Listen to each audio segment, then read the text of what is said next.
Agradecerle a la Pontificia Universidad Católica de Valparaíso, sede de Santiago, que nos acogió en esta casa y quien además patrocina esta actividad representada por don Juan Carlos del Santo, y quien nos va a acompañar en unos minutos más. Don Eduardo Palma Carvajal es una persona con múltiples facetas. Un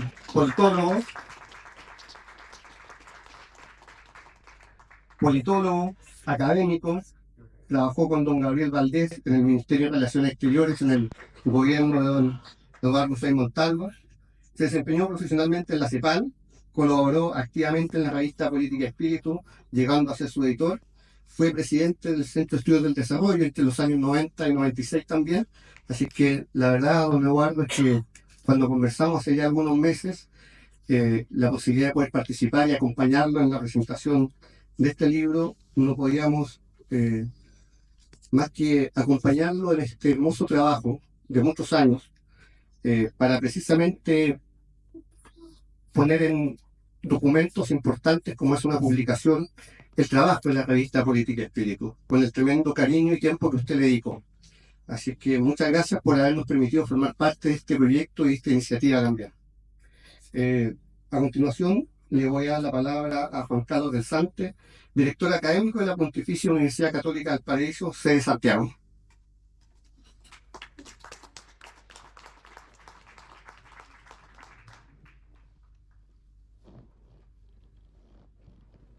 Distinguidos invitados, tengan ustedes muy buenas tardes.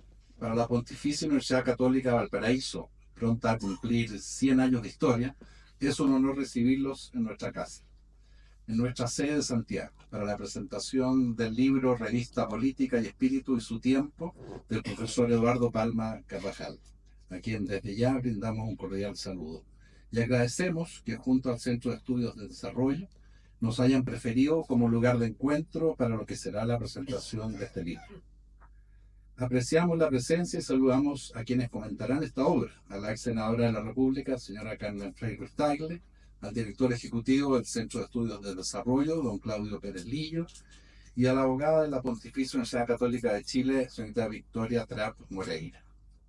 Quiero dar una especial bienvenida a la familia de don Eduardo, en especial a su señora, Cecilia del Río, como también a sus hijas Cecilia, Consuelo, Fernanda y Magdalena, quienes lo acompañan hoy en este importante momento.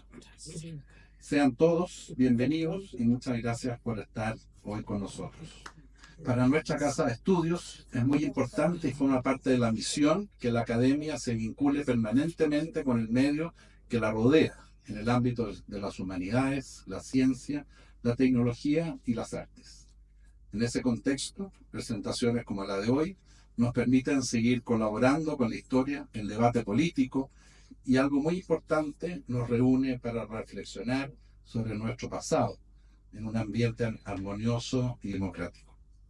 Don Eduardo Palma Carvajal, politólogo y licenciado en Ciencias Políticas de la Universidad de Lovaina, Bélgica, cuenta con una vasta trayectoria en el mundo político.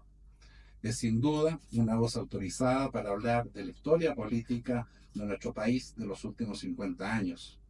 Y lo hace fielmente en la obra que presentará esta tarde en Piusa de Santiago. Esta presentación no sería posible sin la presencia de cada uno de ustedes, porque son ustedes quienes le dan vía al desarrollo de trabajos y obras como la de don Eduardo. En nombre de la Pontificia Universidad Católica de Valparaíso, nuevamente les doy la bienvenida y les invito a disfrutar de esta presentación que sin duda enriquecerá nuestro entendimiento y apreciación de la historia política chilena. Muchas gracias a todos.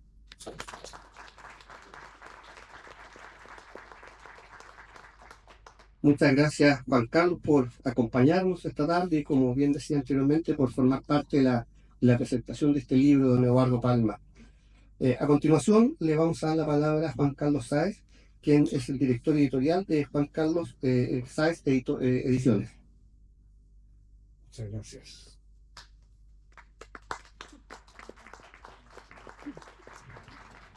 Buenas tardes, muchas gracias por estar presente aquí. Buenas tardes a don Eduardo, a Cecilia, a la senadora Carmen Frei, ex senadora, perdón, pero senadora siempre son títulos que permanecen.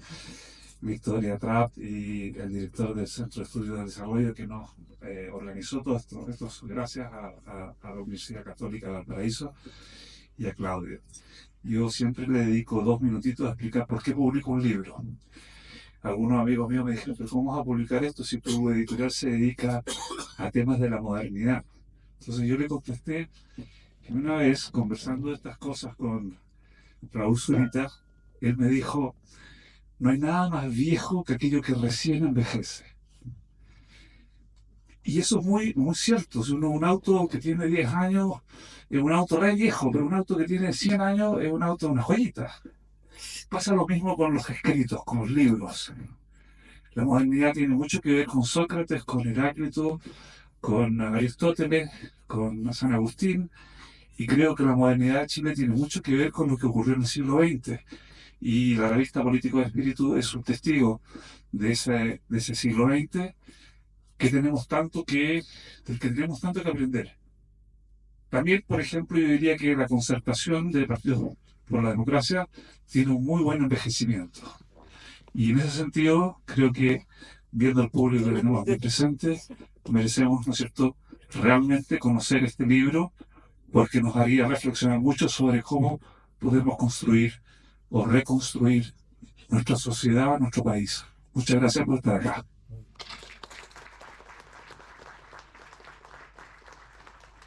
Muchas gracias, Juan Carlos.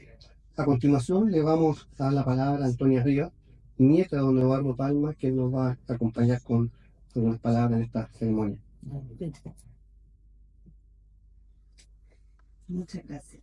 En estas breves palabras intentaré, probablemente sin mucho éxito, transmitirles el honor que significa estar hoy aquí con ustedes para celebrar el lanzamiento del libro Revista Política y Espíritu y su Tiempo de mi queridísimo abuelo Eduardo Palma Carvajal, nuestro Lalo. Este libro no solo es un testimonio de su vasta erudición, de su prodigiosa memoria y de su compromiso con la reflexión crítica sobre la política y el Estado, sino también un legado de su vida dedicada a ella. Eduardo Palma es un hombre de largos y profundos amores, a Cecilia del Río, a Gabriela Mistral, a sus hijas y sin duda a la democracia cristiana. Amores que nos muestran sus intereses, sus convicciones y su espíritu inquieto, curioso, algo nervioso hay que decir, siempre buscando entender y explicar las complejidades de nuestra sociedad. Su trabajo en política y espíritu refleja esta dedicación, ofreciendo una rica y matizada visión de la evolución política y social de Chile durante la segunda mitad del siglo XX.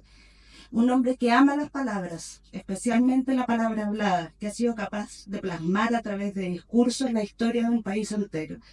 Qué privilegio tenemos sus nietos y nietas, qué orgullo que el Lalo sea nuestro abuelo, que nos llenó de poesías, cuentos ridículos, política, cosquillas y muchísimo, muchísimo amor. Desde los grandes momentos del social cristianismo chileno y una nostalgia permanente de ellos como hilo conductor, hasta la oposición a la dictadura y la reconstrucción de la democracia, Eduardo Palma nos guía a través de un viaje histórico y filosófico que invita a la reflexión y al debate. En este libro encontramos una defensa apasionada de la dignidad humana, de la libertad, la democracia, valores fundamentales para la construcción de una sociedad más justa y equitativa. Este libro, dividido en 3 tomos, es una obra monumental que abarca desde la aparición de la revista Política y Espíritu en 1945 hasta final del siglo XX. Monumental en su contenido, en su extensión, en el tiempo que llevó su escritura y, por qué no decirlo, en su manufactura. Sí, manufactura. Este libro fue escrito a mano alzada, y siendo una persona que maneja las artes mágicas del análisis de la caligrafía, se preocupó de mantener su identidad protegida con una letra prácticamente indescifrable. Todas las citas fueron fotocopiadas, recortadas y pegadas con scotch en cada página, para luego hacer una segunda fotocopia que uniera el collage con el manuscrito en una verdadera cadena fordiana de producción. Imagínense el trabajo y el esfuerzo que significó esta labor. El resultado es un libro que realiza un análisis detallado de los principales eventos y movimientos que moldearon nuestra historia reciente, a través de la historia de la revista, las discusiones teóricas, ideológicas, estratégicas y programáticas que las y los históricos camaradas plasman en ella, es posible entrever las diversas corrientes de ideas de la segunda mitad del siglo XX, la historia del Partido Demócrata Cristiano, la historia de nuestro país y nuestro lugar en el contexto mundial de la Guerra Fría. Quisiera aprovechar esta oportunidad para agradecer a todos los que han hecho posible la publicación de este libro, a los editores y especialmente a quien no está aquí con nosotros para celebrar. Magdalena Burr Palma, que dedicó muchos años a colaborar y ayudar para que este libro viera la luz. Cuando le pregunté a mi prima por este trabajo, me respondió que esas horas semanales de discusión, esas 2 o 3 tardes a la semana que pasaban juntos, hablando del libro, pero en verdad, hablando sobre todo de política contingente, eran sin duda la mejor recompensa que pudiera desear. Y por supuesto a todos ustedes por estar aquí hoy y compartir este momento especial con nosotros. Finalmente, quiero rendir un homenaje especial a mi abuelo, Eduardo Palma Carvajal. Su vida y su obra son un testimonio de la fuerza de la convicción y el poder de las ideas. A través de Revista Política y Espíritu y su tiempo, de nuestras conversaciones, sus historias, su voz era eterna, guiándonos y recordándonos la importancia de la paciencia, la espera y la calma. Cuestión que no siempre es fácil en estos tiempos. Y como dice aquel discurso de Tomich que siempre me repite, por nuestros ojos pasa el brillante hilo de la historia, cogiendo tiene un precio, saber esperar. Gracias, Lalo, por tu legado. Gracias por enseñarnos que la política y la ética no son esferas separadas, sino parte integrales de nuestra existencia humana. Termino estas palabras invitándolos a sumergirse en las páginas de este libro, a gozar de sus historias más notables, a explorar sus ideas y a dejarse inspirar por el espíritu de Eduardo Palma Carvajal, que su obra y por supuesto su historia de vida nos motive a seguir trabajando por una sociedad más justa, más igualitaria y solidaria. Muchas gracias.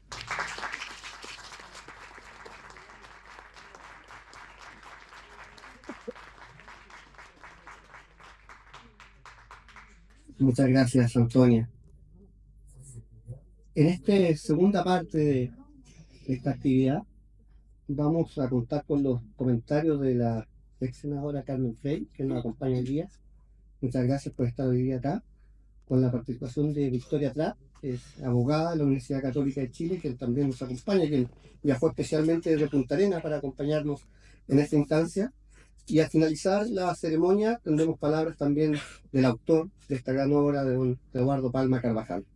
La verdad es que para el CEP poder compartir este espacio con ustedes nos llena de orgullo, porque el CEP es la casa de don Eduardo, que precisamente en torno a muchas conversaciones hemos ido construyendo por muchos años una comunidad política.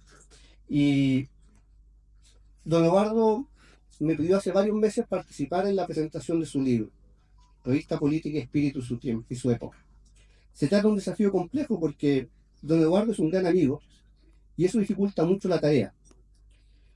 Atendía la amistad y admiración con don Eduardo, he decidido concentrar lo principal de esta intervención en hablar de don Eduardo y un grupo, por esos años, de jóvenes que hicimos política universitaria con la amistad, ayuda y compañía de un maestro, don Eduardo Palma Carvajal. No tengo duda que este trabajo es una muestra de afecto y fraternidad de don Eduardo hacia don Jaime Castillo Velasco. Hablar de la revista Política y Espíritu es hablar de don Jaime. Tal como lo señala el prólogo del libro, la revista adquirió una fisonomía ligada a la persona y al estilo de Jaime Castillo, el cual desplegó sus mayores esfuerzos para lograr que no fuera una revista oficial del Partido Demócrata Cristiano, sino que la expresión cultural de una fuerza política y una familia cultural. Esto cobra un gran sentido, pues en momentos de crisis de los partidos políticos, lo más relevante es mantener la vigencia de una cultura política. A través de sus páginas, el libro da cuenta de la profundidad del debate intelectual en torno al desarrollo de la democracia cristiana y a las posiciones que ésta adoptó en momentos cruciales de nuestra historia política, pero también da cuenta del debate intelectual en torno a las diferencias internas de la democracia cristiana. La revista Política y Espíritu defendió siempre la democracia con profunda convicción, y en tiempos actuales de inestabilidad democrática y dictaduras en América Latina, la lectura del presente libro nos invita a reafirmar nuestras convicciones democráticas. Es un recorrido apasionante, con un contexto político en construcción intensa, una dictadura y una recuperación de la democracia. Del contexto, precisamente, de la revista Política y Espíritu se va a referir la señora Carmen Frey, y del aprendizaje, desafíos y convicción para el futuro se requerirá victoria atrás. Del libro más en detalle, como señalaba, se van a referir nuestras invitadas. De lo que significa para muchas personas que hemos tenido el privilegio de compartir con él, me referiré en la siguiente línea.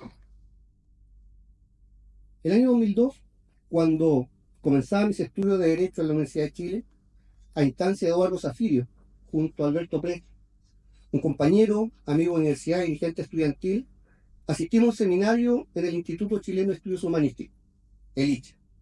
En aquella ocasión, uno de los expositores era don Eduardo Palma, con quien comenzamos a reunirnos de forma regular para hablar de política. Prontamente, el ICHE se convertiría en nuestro lugar de encuentro, no solo para reflexionar, sino que también para organizar campañas, obviamente. El 2003, tras la muerte de don Jaime Castillo Velasco, don Eduardo nos invitó a construir comunidades de formación política, que bautizamos con mucho cariño con el nombre de Comunidades Jaime Castillo Velasco. El objetivo de las comunidades lo puedo resumir en dos. Por un lado, estudiar y aprender de grandes autores del humanismo cristiano y comunitario. Pero tal vez el objetivo más importante era uno no declarado: forjar amistad para la vida. Formamos comunidad en Valdivia, junto a Charles Muller, María Luisa Vargas, Alejandra Jorquera. En Concepción, junto a Sebastián Morales y Sebastián Fritz. En Valparaíso, junto a Otto Boye, José Ruiz y Paul Guzmán. En Santiago, con varias de las personas que nos acompañan hoy o algunos no han podido acompañarnos en esta tarde: José Luis Corbalán, Álvaro Gómez, Daniela Castillo, Ignacio Zafirio, Ignacio Vargas, Alejandro Valdés, Fabián Santibáñez, Constanza González, y con Ricardo Buendía y Joana Villalblanca, que están fuera de Chile el día de hoy. Continuar esta lista sería extensa, porque don Eduardo logró convocar a una generación completa vinculada a las ideas socialcristianas y porque todos le tenemos un gran cariño y agradecimiento. Don Eduardo nos presentó autores como Emmanuel Munier, Jacques Maritain, Martín Buber, Jaime Castillo, Adela Cortina y tantos otros que fueron lectura de nuestras reuniones y encuentros en distintas ciudades del país. Siempre don Eduardo nos recalcaba que esto era reflexión para la acción, y el principal ejemplo de esto era el mismo, que siempre que se acercaba una elección universitaria nos invitaba a una reunión para reflexionar, que siempre concluía con un aporte económico para la acción. Don Eduardo nos acompañó con sabios consejos para las elecciones, que iban desde propuestas para los programas hasta cómo cuidar los votos. Reflexión para la acción. En el marco de la comunidad Castillo Velasco, cada vez que le decíamos que habíamos conocido a alguien de otra universidad o ciudad, nos insistía que había que ir a verlo. Así viajábamos muchas veces a Talca, Valparaíso, Valdivia, Concepción, por nombrar algunas ciudades. Y no solo viajábamos con don Eduardo, porque él nos insistía que quería ir también, que quería acompañarnos en ese proceso. De esta forma, durante nuestra época universitaria, las reuniones de ICHE y el living de su casa junto a la señora Cecilia eran habituales y extensas, como también lo eran los cafés en el Café Utopía en las tardes.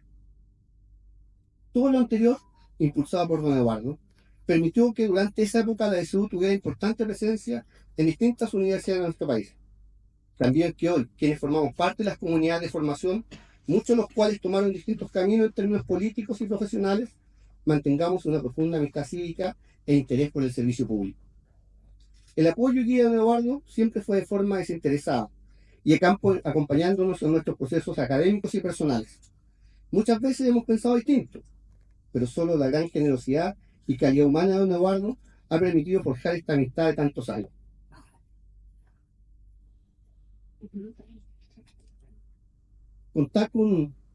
Contar una dimensión de la vida de don Eduardo que da cuenta de su profunda vocación desinteresada por la formación política de jóvenes estudiantes universitarios, tal vez nos permite comprender la profunda pasión que trasciende este libro y la vida misma de don Eduardo.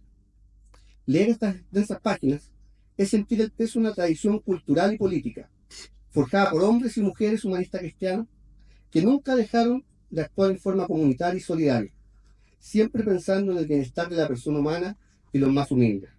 Un gran desafío para mi generación y las futuras generaciones. Don Eduardo, a nombre de quienes formamos parte de las comunidades Castillo Velasco, muchas gracias por acompañarnos, muchas gracias por apoyarnos y muchas gracias por ser nuestro amigo. Gracias.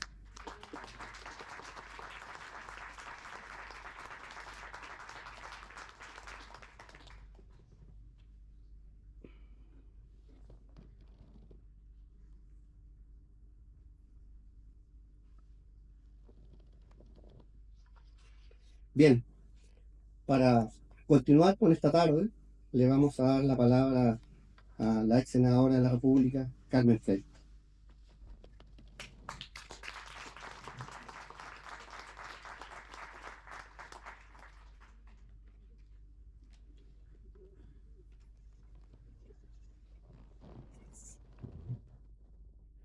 Saludar a todas y todos con mucho afecto. Es bueno encontrarnos y vernos nuevamente. Agradecer a la Universidad Católica de Valparaíso y muy especialmente al CED. Y gracias, Claudio, por esta invitación. Saludar a doña Victoria Trapp. Nos hemos encontrado en otras oportunidades y es una gran mujer. Así que vamos a oírla con mucho entusiasmo. Y saludar a mi querido compadrito. Y por supuesto un saludo muy especial a Cecilia, a sus hijas, a la Ceci, la Concha, la Manchita y la Magdalena. También a sus yernos, a sus nietas, nietos y un recuerdo a las bisnietas. ¿Y bisnietos también? Sí. También. Una gran familia. Para mí, como le dije a Eduardo cuando me llamó para si podía hacer esta intervención, le respondí que para mí era un honor y un agrado. Y acompañarlo en este momento por muchas razones. Con Eduardo y Cecilia nos une una amistad de décadas, de construcción de sueños, de luchas, de cariño, de compañía. Y les agradezco mucho todos estos años de amistad, de presencia permanente en los buenos y malos momentos de la vida de los Ortega Frey. Eduardo es un gran ser humano y sus grandes cualidades siempre han sido un aporte. Su sencillez, su enorme inteligencia, coherencia y agudeza en el análisis político e intelectual han sido, como lo señalaba Claudio, un ejemplo permanente para muchas y muchos de nosotros. El libro los 3 tomos que hoy nos presenta es una obra enorme, monumental, como decía su nieta. Y creo que será una referencia obligada para entender la política chilena de la segunda mitad del siglo XX. Existen muchos libros que recorren esta apasionante historia del siglo XX chileno. Sin embargo, Eduardo nos presenta en estos 3 tomos una lectura apasionante y entretenida de esta época, de esta etapa. A través de la lectura que realizó de las más de 400 publicaciones de la revista Política y Espíritu, nos hace compenetrarnos de la historia intelectual y cultural, de los fenómenos y debates que marcaron el desarrollo intelectual chileno y mundial durante el siglo XX, y cómo la revista Política y Espíritu realizó un significativo aporte a la construcción colectiva de ideas. A lo largo de los 3 tomos se analizan textos que muchos intelectuales y políticos publicaron en la revista a lo largo de los años. Recordarlos a todos es imposible, pero no puedo dejar de mencionar el aporte doctrinal y humano que realizó el maestro Jaime Castillo Velasco.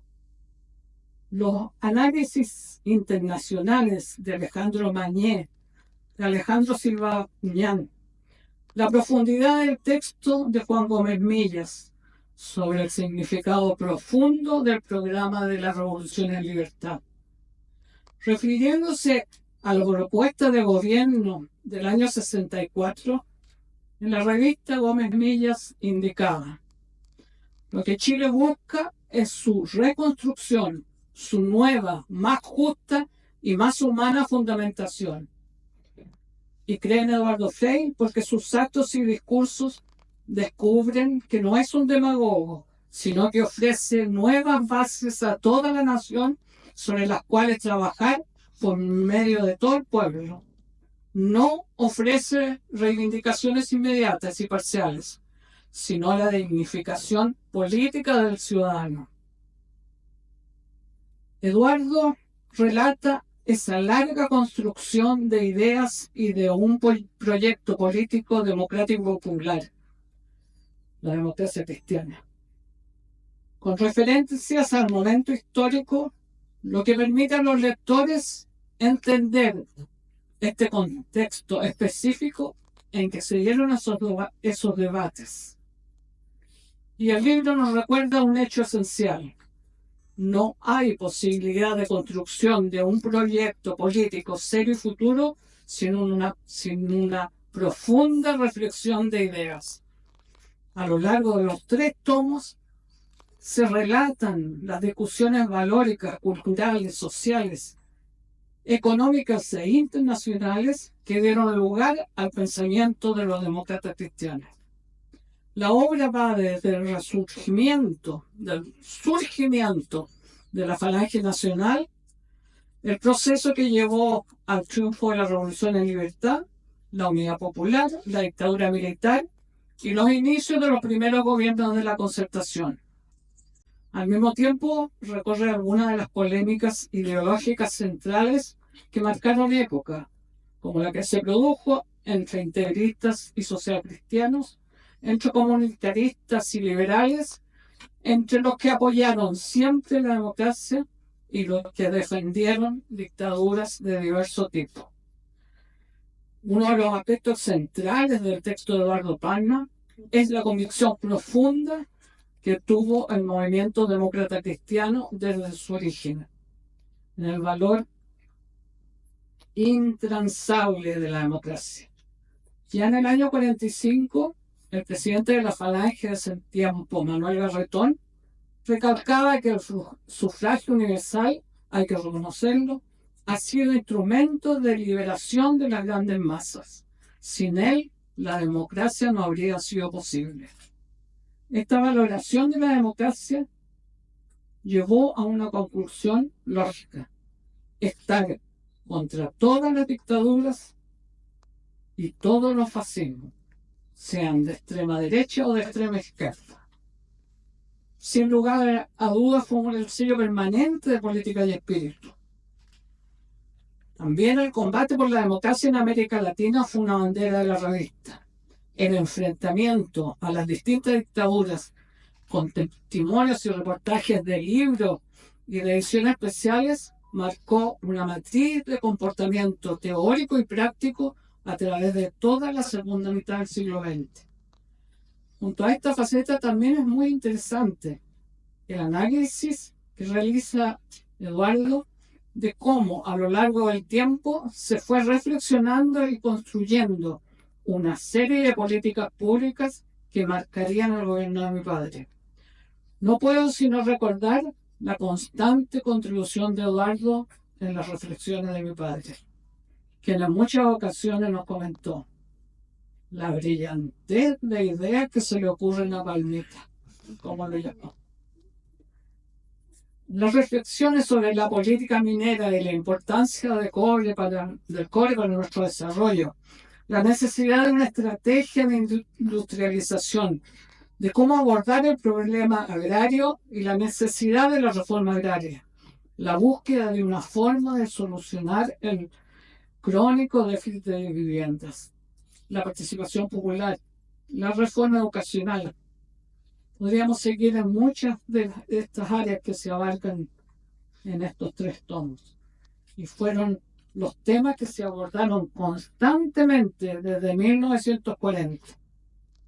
También nos señala como a lo largo de 6 décadas, entre los falangistas y posteriormente demócratas cristianos, aunque hubo estilos diferentes y matices de diferentes apreciaciones de los momentos políticos, siempre se tuvo la conciencia que la unidad de acción era fundamental para hacer un proyecto político y configurar un partido con relevancia política. De esta forma, la evolución de la construcción de comunidad y del ethos cultural demócrata cristiano es un gran aporte de este texto.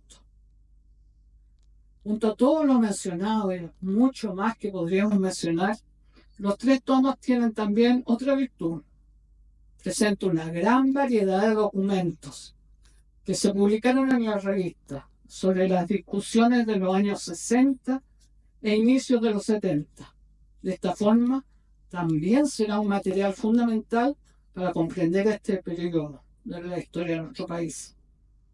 El tomo número 2 termina con un brillante texto de Eduardo Palma, escrito en 1972, titulado La unidad popular en el sistema político chileno, que anticipándose al desenlace, incorpora la importancia que adquirió el miedo y la incertidumbre en la percepción colectiva del conflicto político de la época.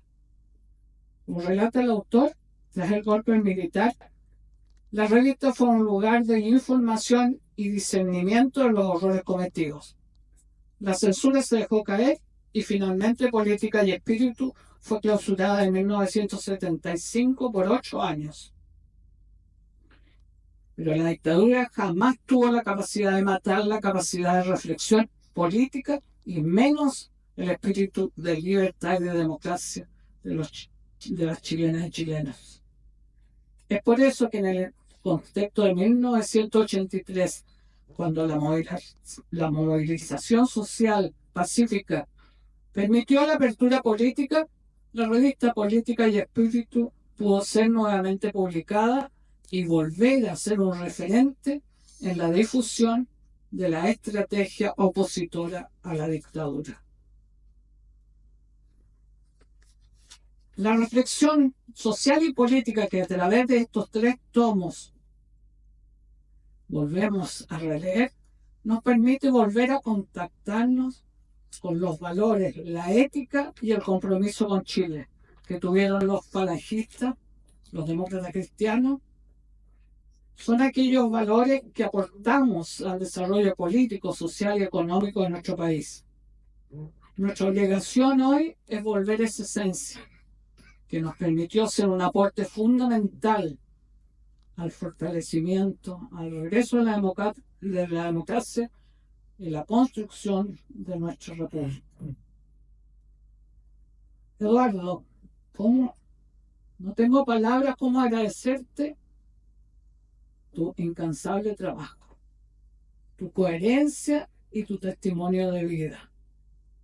Esperamos también que muy luego nos entregues otros aportes que sé que estás preparando, porque sin duda que serán tan interesantes como los que ustedes van a poder leer.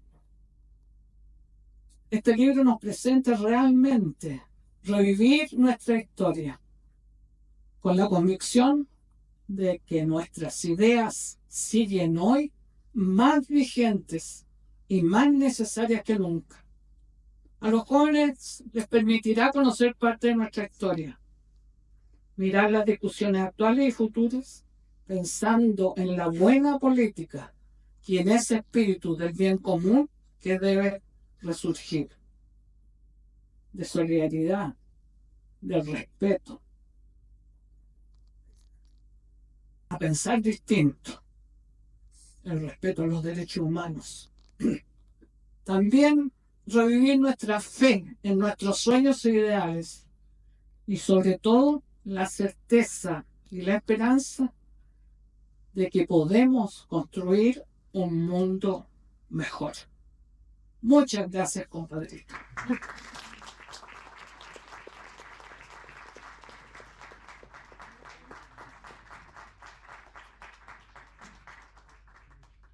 Muchas gracias, señora Carmen, por palabras para don Eduardo. A continuación, nos acompañará en esta jornada Victoria Prat, quien es abogada de la Pontificia Universidad Católica de Chile. Muchas gracias, Victoria. ¿Aló? Sí, se escucha. Bueno, muy buenas tardes a todos y muchas gracias al CEP por la invitación y gracias por el honor de poder presentar su libro, don Eduardo.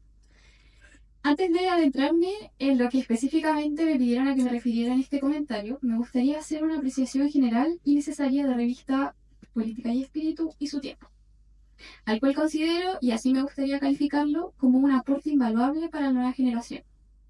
¿Por qué? ¿Y a qué generación me refiero?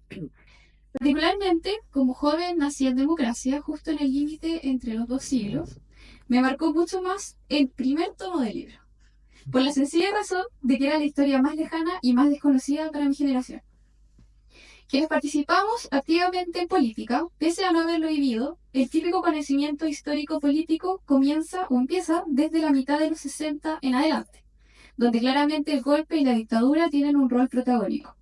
Es historia estudiada, es historia conocida, tanto para los militantes de partidos políticos como también para los no militantes millennials o centennials.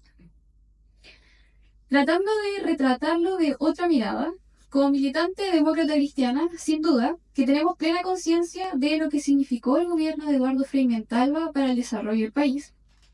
Nos emocionamos al leer el discurso de aceptación de la candidatura de Radomiro Tomic. Conocemos el rol de la democracia cristiana en dictadura. Hemos escuchado de nuestros camaradas más experimentados el cómo vivieron el caupolicanazo y la felicidad que sintieron el 5 de octubre de 1989. Reconocemos la patria justa y buena en la voz de Patricio Aylwin. Y sin duda, hoy defendemos el legado de los gobiernos demócratas cristianos en democracia. Sin embargo, esta parte de la historia es una parte de la historia. Y se recorrió un largo camino previo, del cual difícilmente encontramos una recopilación tan completa y sistematizada como esta. En la primera y segunda parte que encontramos del tomo 1 del libro, se nos va contando la historia de los por qué. El porqué de muchos sucesos y acontecimientos. El porqué de ciertas políticas públicas. El porqué de algunas carreras políticas. El porqué de ciertas victorias y derrotas. También el porqué de algunos discursos pronunciados, el porqué de ciertas alianzas y el porqué de ciertos caminos recorridos. Y, paradójicamente, el porqué de nuestra situación actual. Esta vez no es un porqué explícito, sino que más bien implícito. Y aquí hago el enlace con el comentario solicitado. ¿De qué forma nos puede servir el libro para el debate político actual o futuro? Sintetizando, el libro nos cuenta una historia, la historia de los orígenes y su contexto, que le permitirá a mi generación, curiosamente, pasar esas páginas para tener un panorama más amplio de nuestro pasado y cómo eso nos puede dar luces del debate político presente y futuro.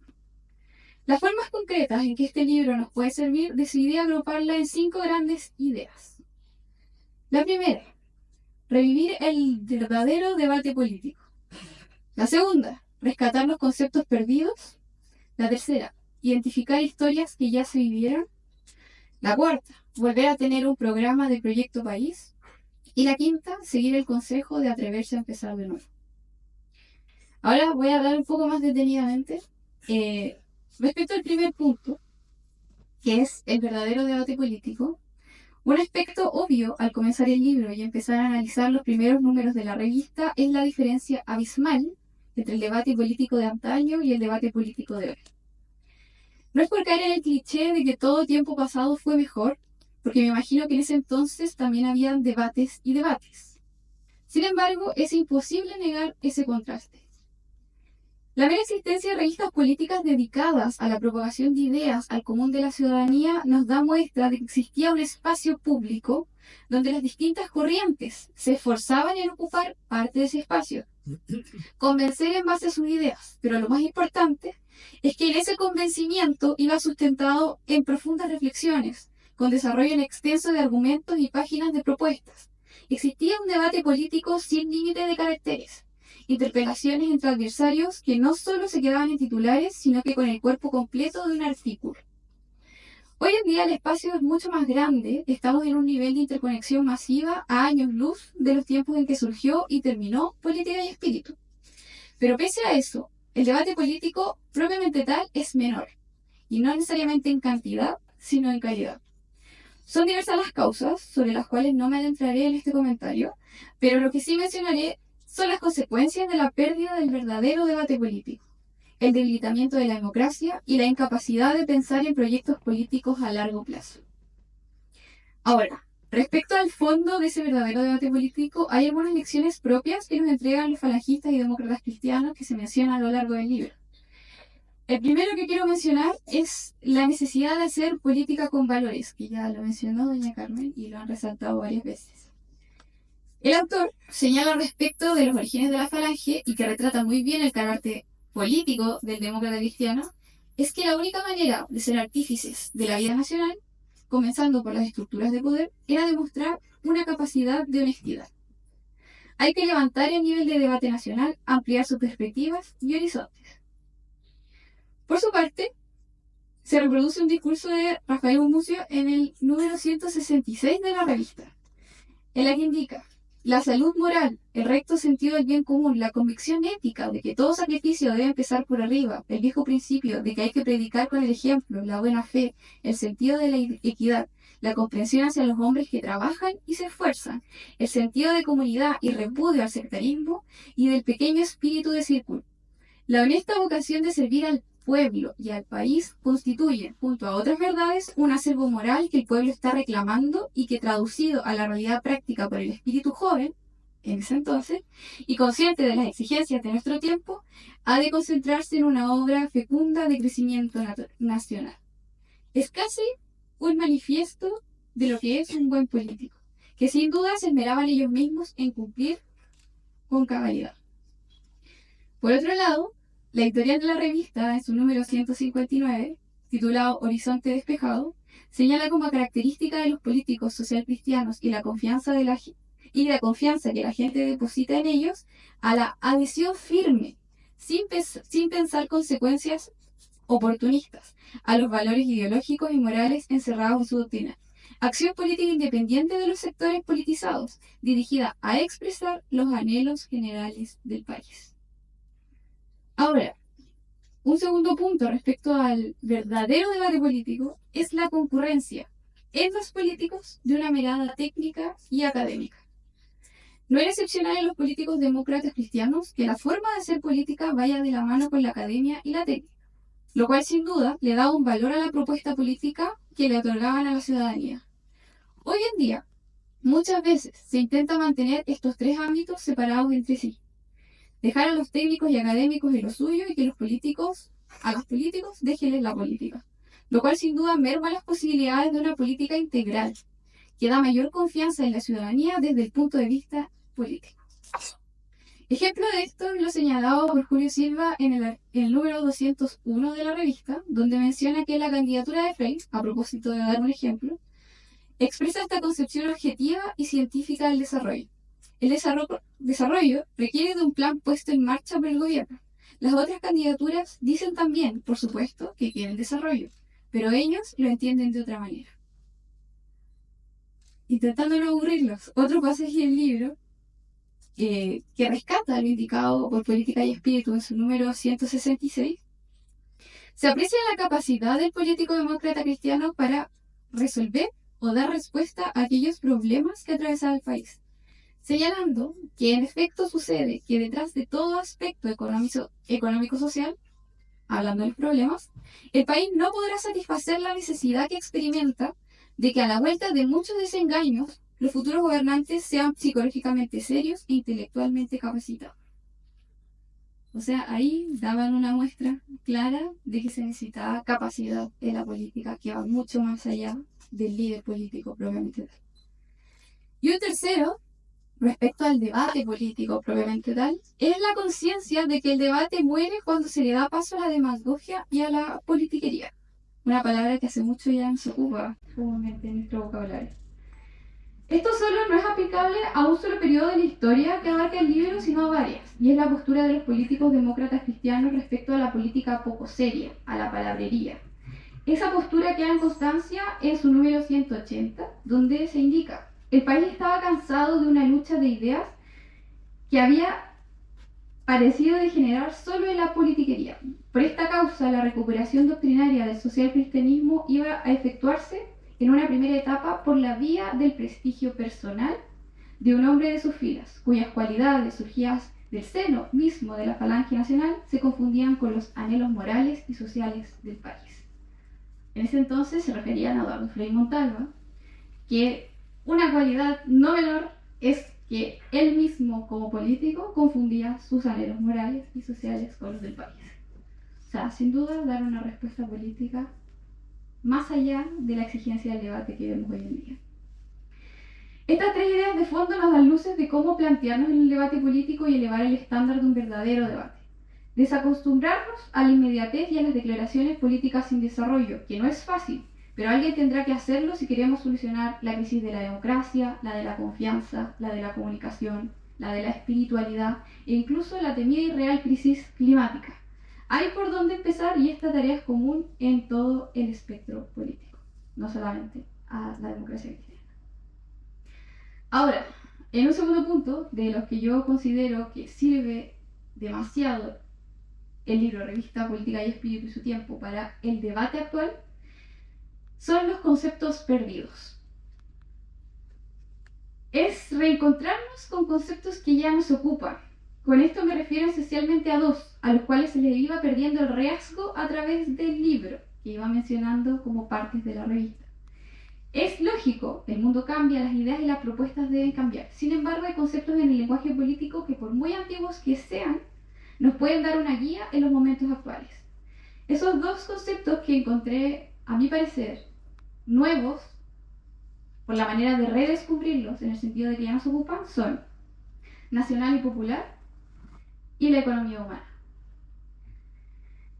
Respecto a lo nacional y popular, fue toda una época de la falange y posteriormente de la democracia cristiana donde el título de nuestro proyecto iba junto al nacional y popular. Frei lo alza como lema en su libro La verdad tiene su hora, y posteriormente es replicado incansablemente para designar el proyecto político demócrata cristiano. Gumusian, en el número 175 de la revista, explica a qué se refiere, que suena bastante vago, pero dándole una explicación tiene sentido. Nacional porque reclutará en torno suyo los elementos capaces de sumarse a una labor inmediata, urgente, correspondiente a un plazo de años que enfoca hoy y aquí mismo los problemas concretos del país. Y popular porque concentrará sus esfuerzos en levantar el nivel de vida de las clases más desamparadas.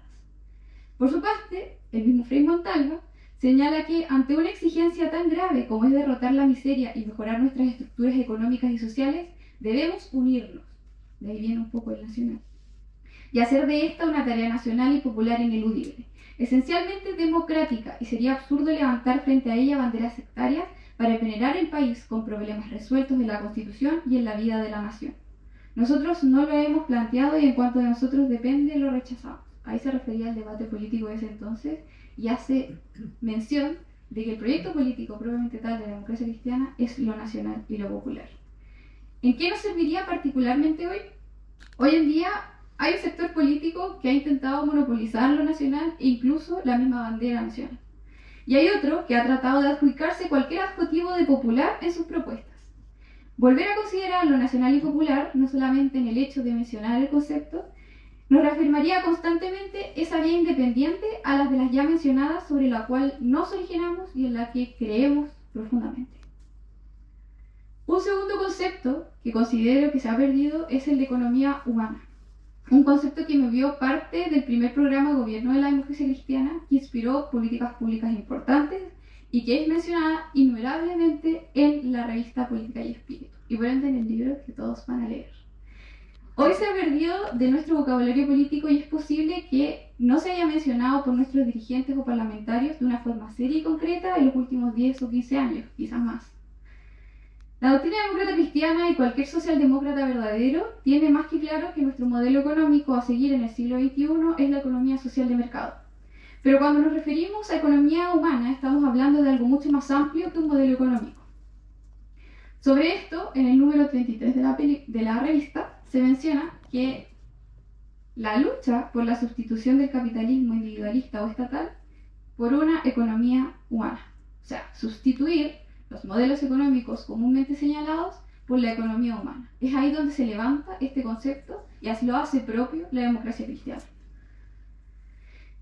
Esta economía humana, que tiene en consideración la realidad social ante todo plan de implicancia económica, significaría, si se incluyera nuevamente en nuestro lenguaje político, permitirnos volver a tomar conciencia de que en un principio nuestra postura económica, algo bastante relevante, era de inconformidad con el capitalismo individualista y que hoy el neoliberalismo no debe ser la base, sobre todo sin tener en cuenta la realidad social del país. Eso respecto a los conceptos perdidos. Ahora, hablando un poco del tercer punto, que son historias que ya se vieron, no quiero tratar de extenderme tanto, pero citando a historias que ya se vieron o que ya revivimos antes, quiero citar a quien fue en ese entonces Tomás Reyes. En 1947 emitió un discurso de aceptación de la democracia cristiana, y donde indica: nunca imaginé que al asumir la presidencia de la Falange Nacional el 27 de septiembre de este año, que me correspondería afrontar tan graves sucesos y numerosos problemas como lo que han presentado en este breve tiempo. Frase que perfectamente puede ser adjudicada a cualquiera de los últimos presidentes del partido, y nos demuestra que la historia ya se vio. Ahora, respecto a los puntos más trascendentales de la historia política nacional, quiero mencionar dos. Uno, la oposición al populismo. En el libro, sobre todo en esa primera parte, se relata bastante la crisis en que entró la democracia cristiana cuando fue electo Carlos Ibáñez del Campo, que llegó al poder por medios democráticos, pero representaba netamente un populismo que estaba ganando en todos lados en el país. Al respecto, se cita a Radomiro Tomic, que es reproducido en la revista, donde él menciona que el 4 de septiembre contiene una nota sombría. Es más un grito de protesta y de cólera que una afirmación de fe. El pueblo rechazó la política sin adherir a ninguna otra definida. Utilizó la candidatura del señor Ibáñez para expresar su repudio a la combinación de gobierno, a la derecha y al comunismo. El pueblo sabe lo que no quiere y espera. Quien lo observe descubre un hecho singular. Espera en silencio, ásperamente, casi sin alegría, lo que haya de traerle en esta nueva experiencia. De una cosa podemos estar seguros: la observará con los dos ojos abiertos y con el juicio alerta. El pueblo sabe lo que no quiere, es como se puede resumir nuestras últimas y variadas elecciones que hemos tenido en el país desde el año 2019 en adelante. Un pueblo cansado que muchas veces, frente a la conciencia de que no quiere, es decir, no es derechamente una elección, sino un descarte, termina sucumbiendo en populismos que carecen de proyectos sólidos y bases doctrinarias, o terminan con votaciones contradictorias una de otra solo por un voto de castigo. Es decir, la historia se vuelve a repetir. En la segunda repetición de esta historia es la defensa de la democracia y los derechos humanos. Esto ya es mucho más conocido, y el libro relata varios puntos de la historia donde la posición demócrata cristiana no duda en condenar las dictaduras, del lado político que sea, y reivindica la democracia como sistema de gobierno. Se narra en extenso la oposición de los socialcristianos al régimen de Franco en España, señalando en el número 19 de la revista que una dictadura no ha sido ni será nunca un gobierno católico, trayendo fuertes repercusiones en la política nacional, sobre todo con la jerarquía de la Iglesia y los conservadores. Se hace un llamado en diversos números de la revista a combatir ideológicamente las dictaduras comunistas y las dictaduras latinoamericanas bajo la clara influencia de los Estados Unidos. También se hace alusión y se mira constantemente el peronismo en Argentina. Respecto a la democracia como régimen político, la editorial de la revista Política y Espíritu dedica un número completo a una editorial llamada Contra toda dictadura, y ahí nace la ya conocida posición de la democracia cristiana.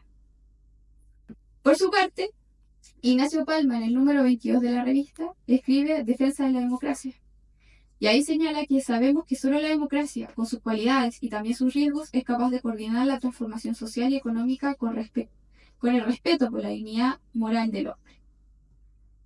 Junto a esta defensa de la democracia, que ya es conocida en la historia de nuestro país por parte de la democracia cristiana, está la defensa de los derechos humanos de las personas. Otra batalla que la desea dado desde su inicio, incluso cuando no existía una Declaración Universal de Derechos Humanos como la que tenemos hoy en día. Además, entendía que la democracia y derechos humanos son la base de una sociedad libre y justa, cuando estas ideas no eran mayoría en ese entonces. Sobre esto último es donde quiero hacer la reflexión. Posterior a la caída del muro y la vuelta de la democracia en nuestro país, hubo una época donde el mundo coincidía, ya sea real o cínicamente, en que la democracia y los derechos humanos se deben garantizar y proteger.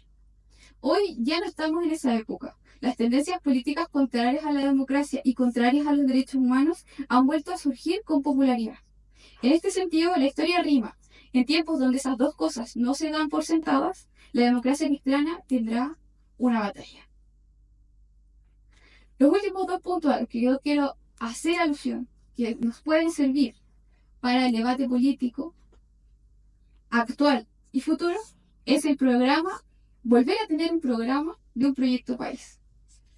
Son 2 momentos clave para la ciudadanía, para que la ciudadanía confiera en la democracia cristiana como conductores del país, y eso fue dado por la existencia de un programa de gobierno. Pero esos 2 momentos no están aislados, sino que se encuentran unidos por el trabajo constante y de la línea histórica de este partido. Me atrevo a decir de que el trabajo de la democracia cristiana nunca paró desde 1952 hasta la elección de Elwood, en tratar de otorgar un programa de gobierno. Y sí, el momento definitivo o decisivo fue en 1952, cuando Tomic plantea seriamente una idea ya pensada con anterioridad. Y acá, este discurso está citado extensamente en el libro, así que ustedes lo van a leer por posterioridad, pero déjenme citarles esto. Nuestro deber es claro, debemos hacer del socialcristianismo no solamente una teoría social, sino que un plan concreto de gobierno, capaz de crear un nuevo orden institucional en Chile. Si lo hacemos, si somos dignos de esta excepcional oportunidad histórica, el socialcristianismo representará inevitablemente una alternativa en la hora crítica en que el pueblo necesite proyectar su voluntad de cambio. Es ahí como el partido se comienza a articular, teniendo un programa de gobierno claro, con proyectos claros, propuestas en que le hacen sentido a la gente y que contribuyeron de forma significativa al país. Y son variados los pasajes del libro en que se menciona cada una de ellas. Se comienza a hablar de seguridad social, de política habitacional, se abanderan por la reforma electoral, se proponen cambios laborales importantes que hoy día para nosotros parecen obvios, pero no lo eran. Se concreta la reforma agraria, se vuelve a la democracia con una transición en paz y se le da dignidad al país. Junto con ello, hoy hay un claro componente ideológico doctrinario que permea todo lo propuesto. Ahí les recomiendo tener mucha atención a un número específico de la revista, número 77, donde habla Choncho, donde esboza la visión comunitaria que debería tener la democracia cristiana. Y el segundo cita que les recomiendo tener mucha atención es el número 78, el siguiente de la revista, donde habla Gabriel Valdés, quien planteaba la reforma a la empresa.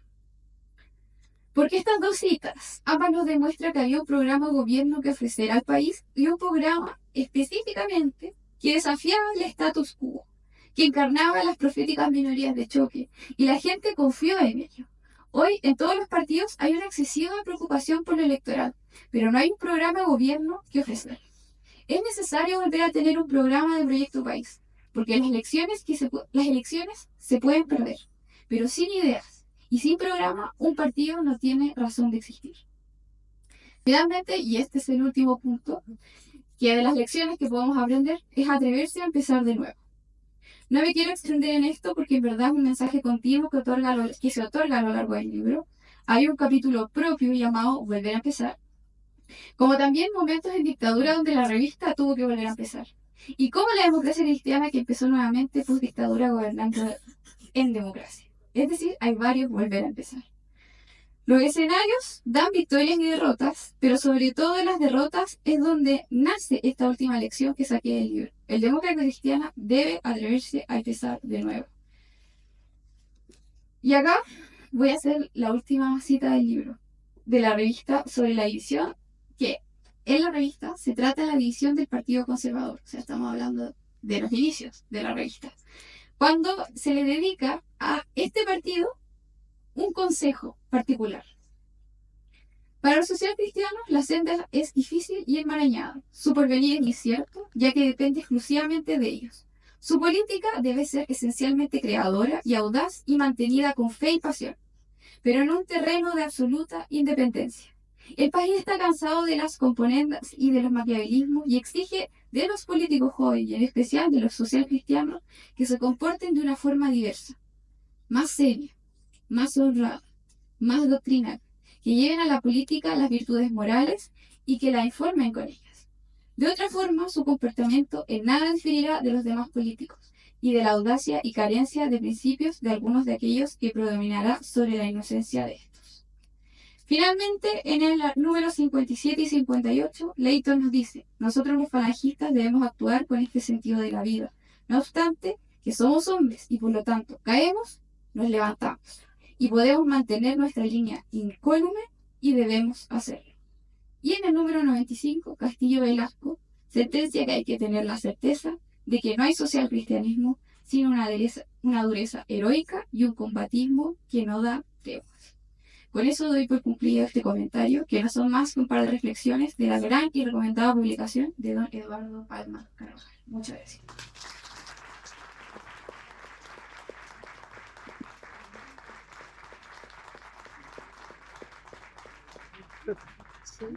Muchas gracias, Victoria, por tus palabras, por tus reflexiones y por el encargo entregado. Muchas gracias.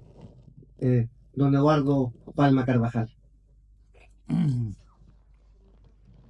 El retrato que hacen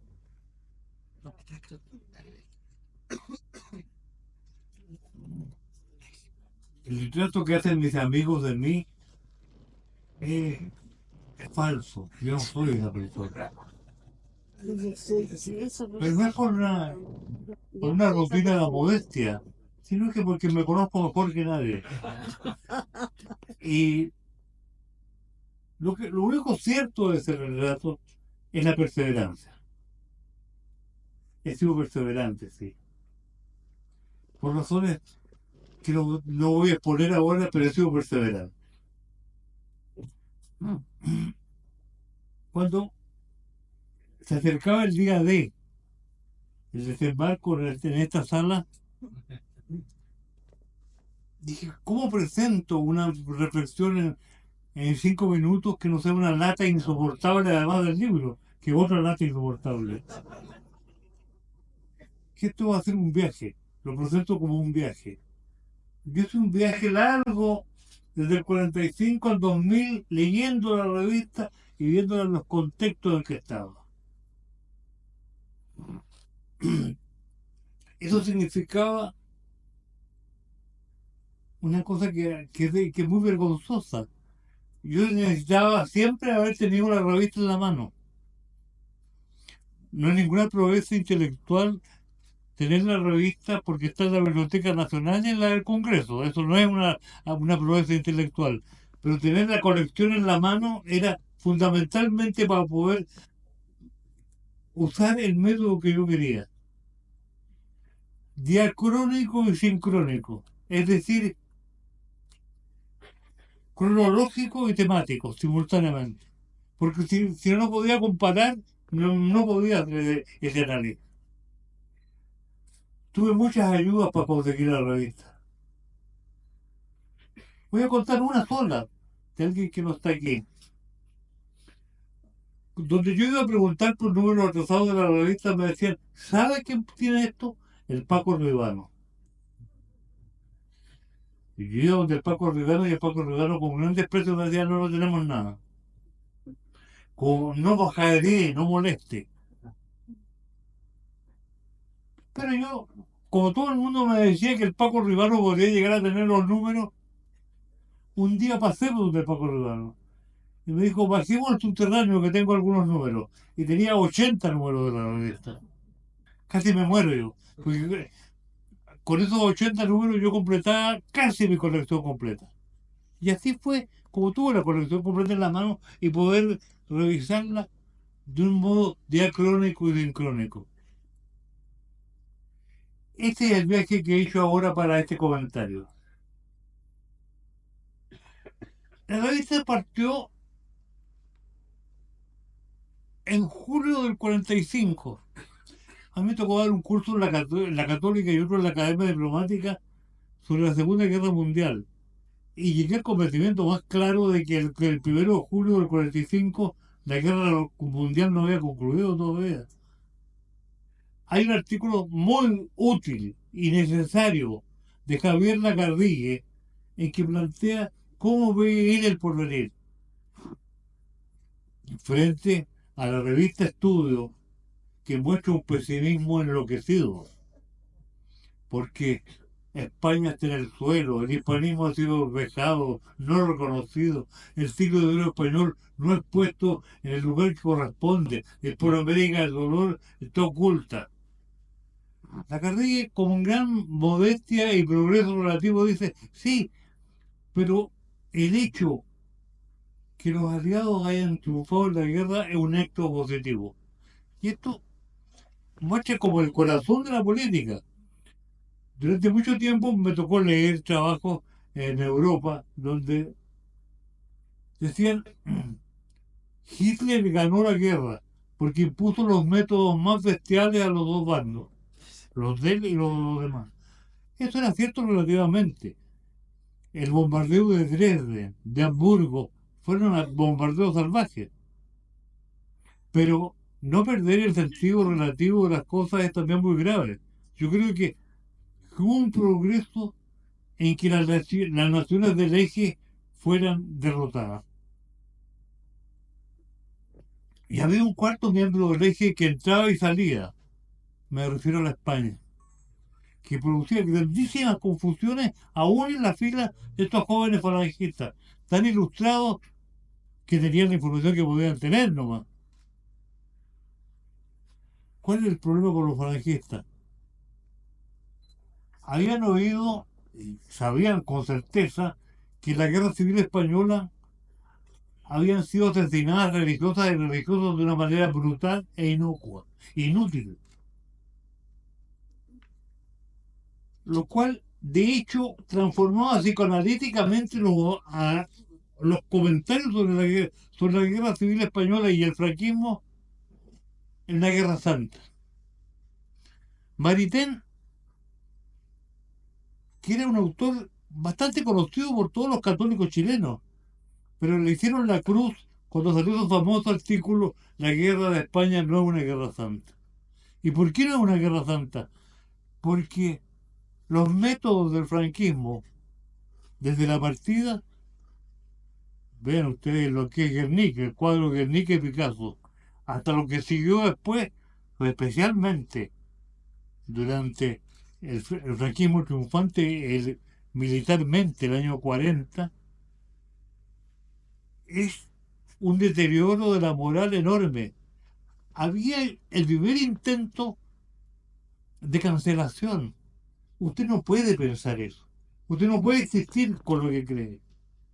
O sea, alguien que planteara el pluralismo era un loco, un degenerado. No se puede ser pluralista. Hay que ser monolítico. Y esto naturalmente costó muchísimo que distintas voces, desde la falange Hernán Escalona, que después desapareció, plantearan el franquismo es lo más lejano que podemos tener nosotros. Y algo que ofendió mucho a mucha gente en el país, lo que dijo Frei, el procomunismo y el anticomunismo son iguales, son perversos los dos. Porque claro, uno con el nombre del anticomunismo no puede matar a medio mundo como se hizo en la posguerra española. Matar a gente que ha caído presa. Y eso obviamente definió de una manera muy consistente a la gente. Y por eso la discusión sobre Hispanoamérica del dolor, el siglo de oro, que destacada gente, que yo le reconozco un gran valor intelectual, planteaban, no era el problema, porque el problema era teoría y práctica política consistente. Se hace lo que se cree, y si no se hace lo que se cree, se produce un desfase completo. La composición del eje. Recuerden ustedes que una brigada española en Moscú. Recuerden ustedes que recuerden ustedes la participación de España en la guerra de la Segunda Guerra, que después se retrocedió. Acá la gente con gran honor, con sentido del honor personal, como Garretón dijo, yo me equivoqué. El franquismo es una dictadura terrible. En el número 2, creo, de la revista.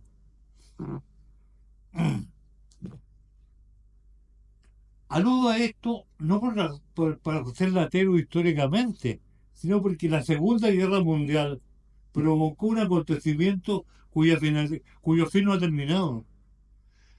El segundo eslabón de la Segunda Guerra tiene que ver con la bomba atómica, tiene que ver con la guerra nuclear. La guerra nuclear puede conducir a la destrucción completa de la humanidad. Y no es fácil tener una posición frente a ese problema, porque obviamente, como lo han hecho los obispos franceses en varias ocasiones, hay siempre la posibilidad de un mal menor, de un óptimo que no sea el óptimo completo. Pero con la guerra nuclear el asunto se ve. Nagasaki, Hiroshima y Nagasaki son juegos de niños.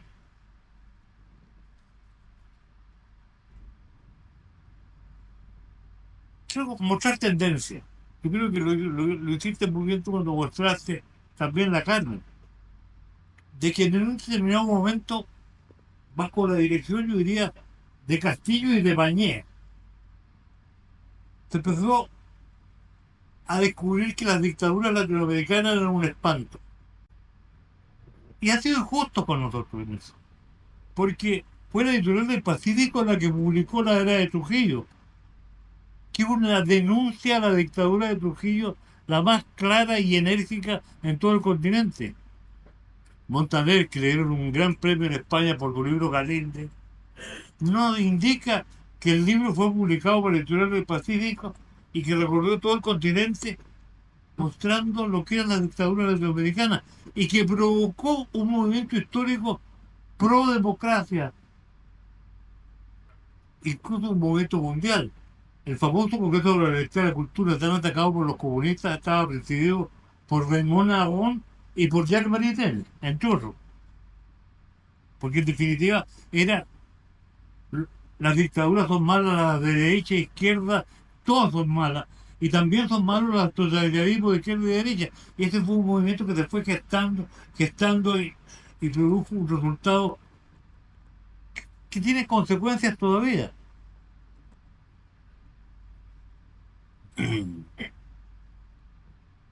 Lo que llama mucho la atención desde la partida, desde el 48 en adelante, en varios números de la revista, es el esfuerzo de pensar a América Latina como una unidad política. Los pequeños partidos demócratas y cristianos de la época y sus dirigentes eran tan conocidos como son los caudillos locales. Acércate al micrófono.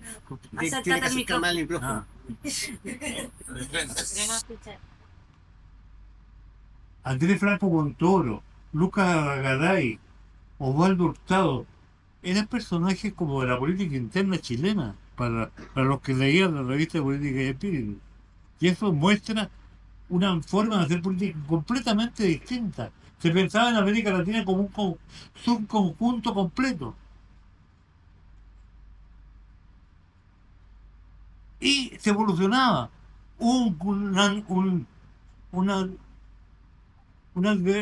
Se fue adverso al primer peronismo. Al peronismo, digamos, del 46. Pero después fue cambiando la revista con el segundo peronismo. Porque el peronismo mostraba vetas y consideraciones distintas que obligaban a pensar los problemas de nuevo.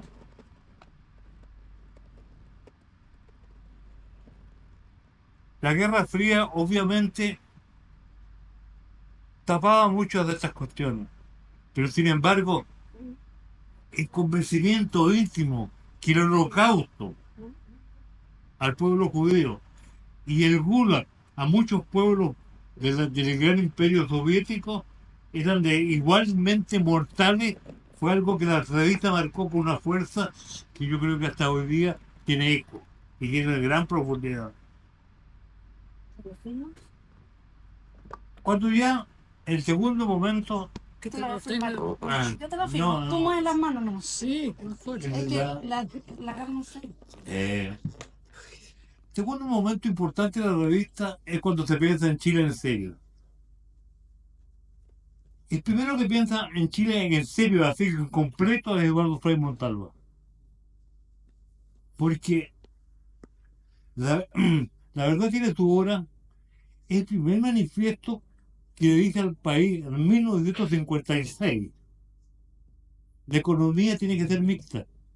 Es decir, atención con la respeto por las empresas estatales y respeto por la libre concurrencia del mercado. Eso es para unos y para otros oír una cosa terrible. Los que quieren nacionalizar la economía completa, de los cargos de maní hasta las empresas estratégicas, o los que quieren que no haya ninguna empresa del Estado, que Codelco es sospechoso siempre, que el litio debe ser manejado por los privados siempre. Hago alusiones hoy día que no corresponde que las haga, porque eso es una falta de respeto a la auditoria. Pero ese es el libro. Naturalmente, la verdad tiene su hora, tiene un complemento técnico muy grande en vez de la miseria de Jaime Ahumada, que demuestra cómo solo una teoría económica completa y correcta puede lograr sacar al país de la frustración. Un tercer libro que es fundamental para entender una serie de procesos históricos que la revista lo ve muy ciertamente, es el de Castillo, El problema comunista. Porque hasta hoy el problema comunista no es visto como un problema verdadero. Hay gente que escribe todos los días en los diarios que se cuentan los cuentos más grandes sobre el comunismo, sin analizar lo que es efectivamente, y por lo tanto no está preparado para ver lo que efectivamente es el comunismo en cada etapa. Pero no quiero decir lo que quiero decir ahora, porque eso ya entra en la actualidad política. ¿Tiene algo que ver el Partido Comunista de hoy con el que hace 20 años? No. Y el que no ve eso, no ve nada, no entiende nada de nada.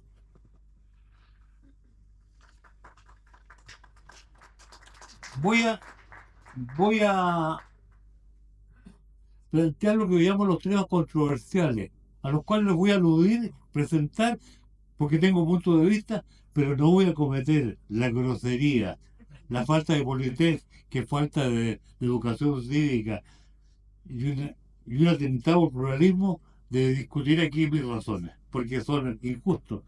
Invitar a la gente para que oiga las razones de otros y no dejarlos hablar. Eso es una grosería. El primer tema de los temas controversiales tiene que ver con algo que yo creo que ha marcado al país profundamente. Castillo, en 4 o 5 artículos, no me acuerdo los números ahora, señaló que la adhesión del socialismo, del comunismo chileno a la revolución cubana era fatal. ¿Por qué? No porque se hubiera desconfiado de Fidel Castro. Acá había una gran simpatía por la revolución cubana, sino simplemente porque la historia de Cuba es la más lejana de la historia chilena. Son todas parecidas. Los dos hablábamos castellano. La misma religión está ciertamente que hay parecido, pero obviamente la nuestra es muy distinta. Cuba fue el último país que se liberó en América Latina, que logró la independencia. Voy a citar otro ejemplo de lo que estamos leyendo con otras cosas. Cuando Neruda reclutó el Winnipeg para Chile,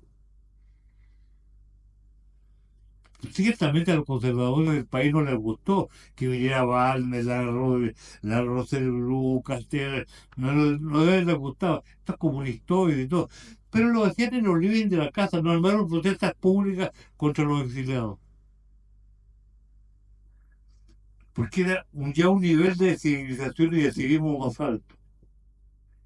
En esa misma época, el 39, Hitler en la última concesión que hizo, no la hizo él, la hizo obligado, dejó que una gran cantidad de judíos saliera de Alemania en un barco que iba a Cuba. Y Cuba no les permitió entrar. Y los tipos se suicidaban en el barco. Estoy hablando de épocas parecidas, 39, 38, 41, que demuestran grados de civismo distintos a los países. Acá hubiera sido impensable que alguien hubiera dicho, mire, usted señor fue derrotado comunista en la Guerra Civil Española, no puede entrar. Porque hubiera sido una inhumanidad gigantesca que el país no hubiera aceptado. Ese es uno de los temas que no quiero tratar a fondo, pero tiene que ver con, es un error histórico enorme de un político que respeto, Allende. Hasta ese momento yo creo que es uno de los padres de lo que podría ser la construcción social del país. La construcción de la contribución de Allende a la medicina social y a la seguridad social es enorme. No estoy atacando eso, estoy diciendo que a partir de un momento cometió un error que es muy gigantesco y que en definitiva condujo a lo que he llamado por ahí pasiones ideologizadas. Porque eso me lleva a un segundo tema al mismo. Cuando en un gesto casi imposible, Renan Fuentealba y Juan Hamilton presentaron la reforma de las 3 áreas de la economía, era la última oportunidad racional para poner fin al conflicto. Porque obviamente uno si le hubieran dicho, ¿de qué discute esta gente que estuvo en la calle, la bomba lacrimógena? ¿De qué discuten? ¿Cuál es el área social de la economía? ¿Cuáles son los límites de esta economía? Y Hamilton le faltaba presentar un proyecto que verificaba completamente eso. Pero